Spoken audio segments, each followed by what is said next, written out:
नमस्कार, मैं हूं आशीष चित्रांशी और आप देख रहे हैं द न्यूज लॉन्चर।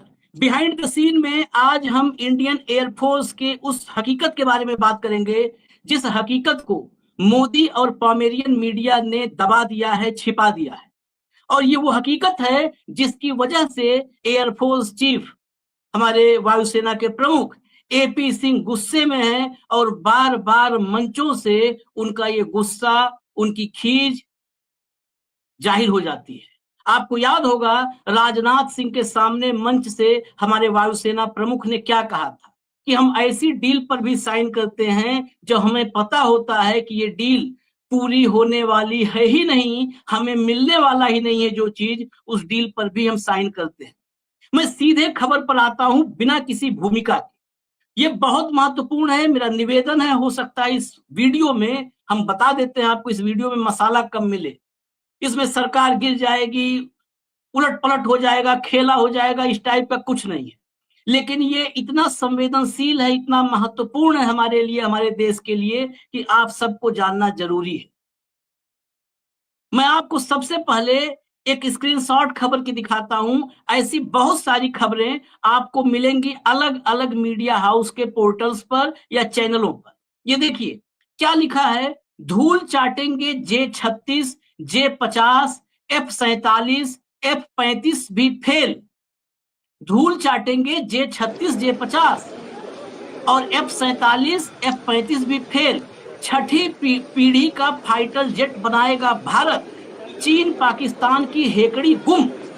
अब ये पढ़ने के बाद भक्तों में हर्षोल्लास का माहौल अपने आप बन जाएगा। भक्त इसी को शेयर करके मोदी जी की वाहवाही करेंगे और मोदी जी मुस्कुराएंगे कि देखिए भक्तों को कैसे गुमराह कर दिया गया है। एक हेडलाइन से भारत अभी 5वीं पीढ़ी तक नहीं पहुंचा है। 5वीं पीढ़ी का लड़ाकू विमान भारतीय वायुसेना के लिए अभी भी इंतजार में है, वेटिंग लिस्ट में है, आरएसी में भी नहीं आया। 4.5 पीढ़ी का लड़ाकू विमान राफेल हम फ्रांस से खरीद रहे हैं। और क्या लिखा है, छठी पीढ़ी का बनाएंगे, हेकड़ी गुम, थर थर कांपे, सब हिल गए, सब गिर गए, सब लौट गए। आज मैं भारतीय वायुसेना के उस पन्ने को खोल रहा हूं जो हकीकत, मैं फिर रिपीट कर दूं, मोदी और पॉमेरियन मीडिया आपसे छिपाए बैठी है। हम अक्टूबर, यही अक्टूबर जो आने वाला है, अगस्त सितंबर के बाद अक्टूबर, 3 महीने बाद भारतीय वायुसेना हमारी, उसकी स्ट्रेंथ पाकिस्तान के पास पहुंच जाएगी। पाकिस्तान के पास पहुंचने का मतलब ये नहीं है कि ऊपर की तरफ उड़ान भर रही है भारतीय वायुसेना, नीचे डिप मार रही है, गोते खा रही है भारतीय वायुसेना, गोते खा रही है। भारतीय वायुसेना की जो स्ट्रेंथ तय की गई वो 42.5 स्क्वाड्रन की है। एक स्क्वाड्रन में 18 से 20 विमान होते हैं। और सबसे महत्वपूर्ण बात, भारत के वायुसेना की स्ट्रेंथ 29 स्क्वाड्रन पर आने वाली है। 29 स्क्वाड्रन पर 3 महीने के भीतर होनी चाहिए 42.5, यानी 13.5 स्क्वाड्रन कम। 13.5 स्क्वाड्रन का मतलब हो गया कि 20 से 13.5 में आप करिए गुणा, 13.5 में 20 से 26, 260 और 10, 270 लड़ाकू विमान हमारे 42.5 के तय स्क्वाड्रन से नीचे होगी। जबकि 42.5 का स्क्वाड्रन काफी पहले तय किया गया था, वो रिवाइज होकर के उम्मीद देश ये करता है कि 48 स्क्वाड्रन, 50 स्क्वाड्रन, 52 स्क्वाड्रन, 56 स्क्वाड्रन पे जाएंगे। 42.5 जो वर्षों पहले तय हुई थी स्क्वाड्रन, वो 29 के रियल ग्राउंड स्ट्रेंथ पर होगी। 1960 में जो हमारे पास फाइटर जेट, 60 के दशक में MiG-21 आया था, वो MiG-21 जो उस दौर में एक जाबाज लड़ाकू विमान था, धूल चटा देता था तमाम दुश्मनों को।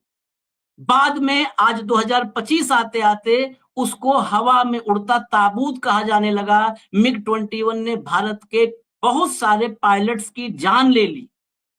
उसके क्रैश में जान गई है।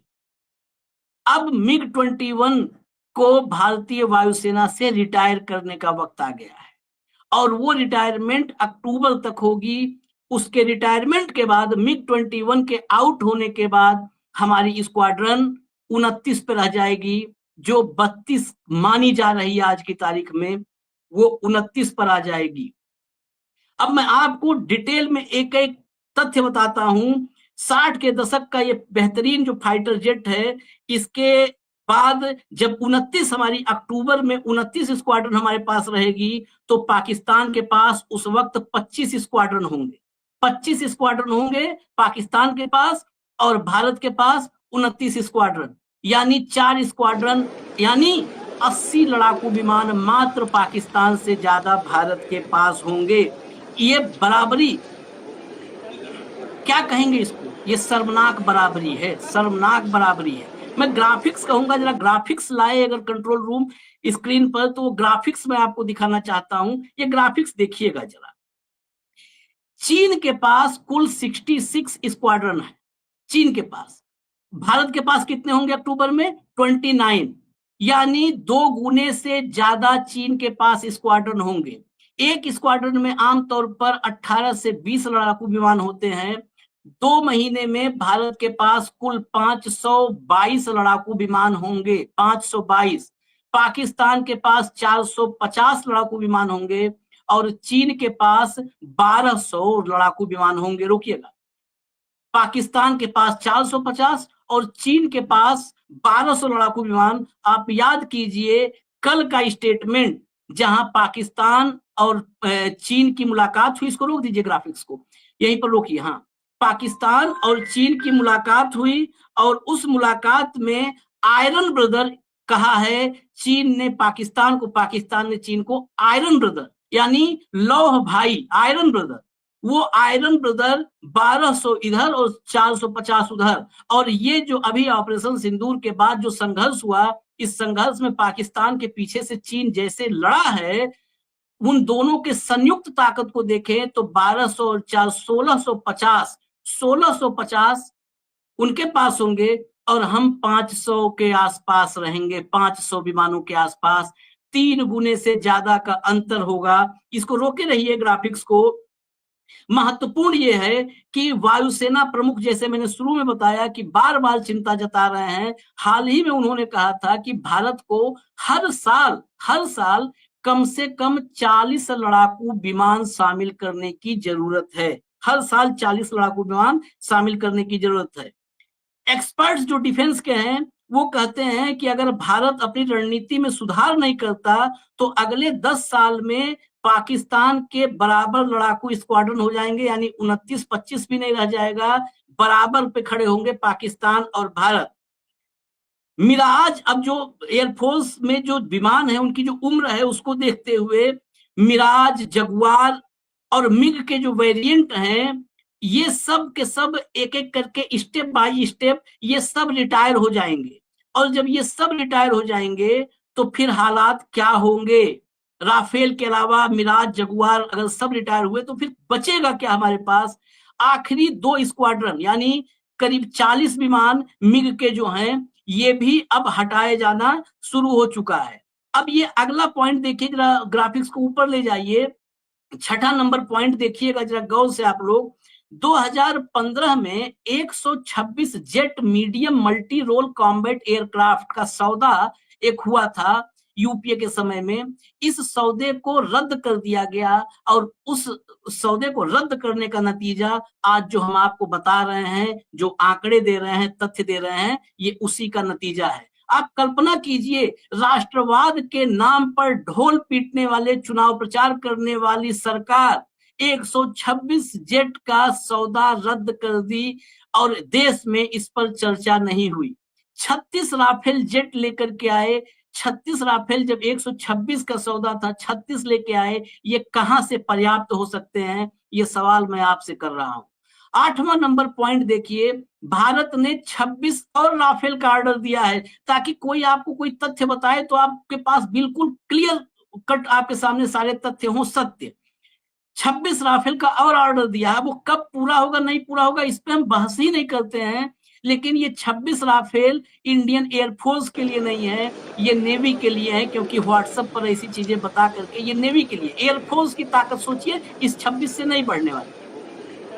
उसके बाद 9वां पॉइंट है 114 बहुउद्देशीय लड़ाकू विमान खरीदने की योजना एक बनी, लेकिन इस योजना पर, ये योजना काफी वक्त हो गया बने हुए, इस योजना पर अब तक कोई प्रगति नहीं हुई है, कोई प्रगति इस पर नहीं हुई है।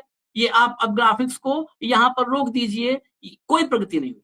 अगला पॉइंट तेजस, इसकी बहुत चर्चा होती है। ये वही तेजस है जिसमें पायलट बनकर के मोदी जी की फोटो और वो उस फोटो के जरिए चुनाव प्रचार, ये आपने आमतौर पर देख रखा है। वर्तमान में तेजस मार्क 1 के केवल 2 स्क्वाड्रन हैं, 38 लड़ाकू विमान, 38, ये पूरे 40 भी नहीं है जो अपर लिमिट है, 19 का स्क्वाड्रन यानी 38 लड़ाकू विमान है। अब ये 38 लड़ाकू विमान पर यहां पर रुकिए, थोड़ा इस पर चर्चा जरूरी है, क्योंकि जो योजना हमारी थी वो ये थी कि स्वदेशी तेजस जो है, ये हल्का लड़ाकू विमान जब हमारे एयरफोर्स की ताकत बन जाएगा तो ये हमको ऊपर रखेगा हमेशा अपने पड़ोसी दुश्मनों से। लेकिन अभी सिर्फ 38 लड़ाकू विमान है। एडवांस तेजस मार्क 1A जेट विमानों की सप्लाई जो होनी थी, ये HAL इसको बना रहा है, लेकिन इसकी बॉडी यहां पर बन रही है। जो इंजन चाहिए वो इंजन हमको मिलना है अमेरिका की कंपनी से। अमेरिका से 83 इंजन मिलने हैं, और वो 83 इंजन, इसके चक्कर में पूरा का पूरा प्रोडक्शन रुका हुआ है। और GE के F404 इंजनों की सप्लाई में भयंकर देरी हुई है। अभी सप्लाई शुरू हुई है तो एक एक इंजन पर हमारे यहाँ गोदी मीडिया, पामेरियन मीडिया के जरिए जश्न का माहौल बनाया जाता है, जबकि जवाबदेही सरकार की तय होनी चाहिए कि 83 विमानों का ऑर्डर आपने GE को कर रखा है, अमेरिकी कंपनी को 83 विमानों के इंजन की, तेजस के इंजन की, वो इंजन क्यों नहीं आई? हमारा डिप्लोमेटिक फेल्योर है, हमारे पॉलिटिकल लीडरशिप की फेल्योर है, हमारे सरकार की फेल्योर है। आप ट्रंप के रोज बेइज्जती और अपमान को बर्दाश्त कर रहे हैं। आपने जिस चीज के लिए डील किया है, जो पैसा आप अमेरिका को देंगे, उन विमानों के क्या इस पर पेनाल्टी लगेगी क्या? हमारे स्क्वाड्रन घट रहे हैं, इसकी जिम्मेदारी कौन लेगा? अमेरिका लेगा क्या, जो रोज पाकिस्तान के साथ दोस्ती के जो है पींगे बढ़ा रहा है, कसमें खा रहा है, लव यू बोल रहा है ट्रंप जिस पाकिस्तान को। उसके बाद इतना ही नहीं, जो अस्त्र एयर टू एयर मिसाइलों के इंटीग्रेशन और एवियोनॉमिक्स की मरम्मत से जुड़े हुए हैं, वो मुद्दे भी अभी पूरी तरह से उलझे हुए हैं, बिल्कुल वो मुद्दे नहीं सुलझे हैं। भारतीय वायुसेना को, एयरफोर्स को ये उम्मीद है कि 97 तेजस मार्क 1A विमान आएंगे, लेकिन कब आएंगे, कब आएंगे, सवाल ये है। GE F414 इंजन वाले 108 तेजस मार्क 2 एडिशन भी आएंगे, ये सब आएंगे है। सरकार 11 साल से डंका बजा रही है राष्ट्रवाद का, कर रही है कि हमारी सेनाएं, हमारी सेनाओं की स्थिति क्या है ये तो आपको बताना होगा, हमारी सेनाएं कहां पर खड़ी हैं। इस इंजन में 80 इसका इंजन जो है 80% टेक्नोलॉजी ट्रांसफर के साथ भारत में बनाए जाना है, लेकिन अभी ये सब कुछ 100% सिर्फ कागजों पर है, कागज पर ब्लैक एंड व्हाइट में है, जमीन पर कुछ नहीं उतरा है। 5वीं पीढ़ी का, अभी 6ठी पीढ़ी का आपको हेडलाइन दिखाए थे ना, सब थर थर कांप के गिर गए थे, लौट रहे थे सब, शहबाज से लेके जिनपिन तक।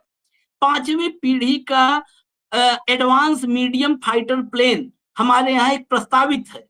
इसके बारे में अगर हकीकत में आपसे कहूं तो ये सिर्फ और सिर्फ एक आइडिया के रूप में है प्रस्ताव, सिर्फ एक आइडिया है। आइडिया, IDEA, आइडिया, आइडिया जमीन पर उतरेगा, कब उतरेगा, वो लैंडिंग के लिए आइडिया तैयार ही नहीं है। वैसे ही जैसे मोदी का विकास 11 साल से गोद में है, जमीन पर खड़े होने लायक उसके पांव मजबूत नहीं हुए, वैसे ही ये 5th जन जो फाइटर जेट है, इस 5th जनरेशन फाइटर जेट के बारे में अगर कहें तो सिर्फ IDEA, आइडिया है, जमीन पर कुछ नहीं है। इंजन प्रोडक्शन में, मेक इन इंडिया की हम बात करते हैं, इंजन प्रोडक्शन में हम पूरी तरह से फेल हो चुके हैं। जो स्वदेशी जेट इंजन है, इसका प्रोडक्शन करने में हम नाकाम रहे हैं। जो कावेरी का प्रोजेक्ट 80 के दशक में शुरू हुआ था, वो कावेरी इंजन की विकास परियोजना फेल हो चुकी, मानकों पर नहीं खरी उतरी है। जो आधुनिक इस समय के फाइटर जेट्स बन रहे हैं, उसकी इंजन जो है वो बहुत कॉम्प्लिकेटेड है। इसमें हजारों पुर्जे होते हैं, इसमें हाई प्रेस और टेम्परेचर का सामना करना पड़ता है, हाई प्रेशर और टेम्परेचर का। एक जो फाइटर जेट होता है उसका इंजन विकसित करने के लिए अरबों डॉलर की आवश्यकता होती है। उसमें 4 भाग होते हैं, कंप्रेसर, कंबस्टन चैम्बर, टरबाइन और नोजल। इंजन का जो सबसे महत्वपूर्ण हिस्सा है वो कंबस्टन चैम्बर और टरबाइन ब्लेड, वो ठीक से बनाना मुश्किल है। इसके लिए एडवांस सिरेमिक की, मैं कहा थोड़ा बोरिंग वीडियो हो सकता है लेकिन महत्वपूर्ण बहुत है, एडवांस सिरेमिक की आवश्यकता होती है। लेकिन मटेरियल साइंस जिससे ये बनता है, मटेरियल साइंस में भारत बिल्कुल बिल्कुल पिछले पायदान पे खड़ा है, बिल्कुल पीछे पायदान पे खड़ा है। हर साल आप मान लीजिए कि केवल कुछ मटेरियल इंजीनियर ही ग्रेजुएट होते हैं। भारत को ग्रीन हाइड्रोजन के प्रोडक्शन में भी आवश्यक सिरेमिक कोटेड इलेक्ट्रोड जैसी बुनियादी चीजें बनाने में भी कठिनाई होती है, बेसिक चीजें हैं, ये सब कुछ हम इंपोर्ट करते हैं। इसलिए यहाँ जो फाइटर जेट इंजन बनाने की योजना है, प्रस्तावित योजना जिसको मैंने आइडिया बताया, IDAA, ये सब निकट भविष्य में 10-15 साल में भूल जाइए आप। बस ताली बजाइए कि 2047 में हम विकसित भारत होंगे, विश्व गुरु होंगे और सब लोग आके हमारे पैर छुएंगे, गुरुजी प्रणाम, गुरुजी प्रणाम, गुरुजी प्रणाम। कहते हैं ना कि बहुत आगे निकल जाओ, इतने आगे निकल जाओ कि जो आपको मिले वही कहे चलो आगे निकल लो। तो इतने आगे निकलने की ये योजनाएं हैं। कड़वा सच है लेकिन सुनना पड़ेगा ये कड़वा सच आपको। इसके बाद आप देखिए, मेड इन इंडिया में जो मुख्य बाधा लिखा है, स्वदेशी जेट इंजन का प्रोडक्शन करने में असमर्थता है, पुराना कावेरी इंजन सब फेल हो चुका है। ये है स्थिति भारत के वायुसेना की, और इसीलिए बार बार हमारे वायुसेना प्रमुख, क्योंकि उनके ऊपर जिम्मेदारी है। हमारी देश की सेना पूरी दुनिया की सेना, पूरी दुनिया में अलग अलग देशों की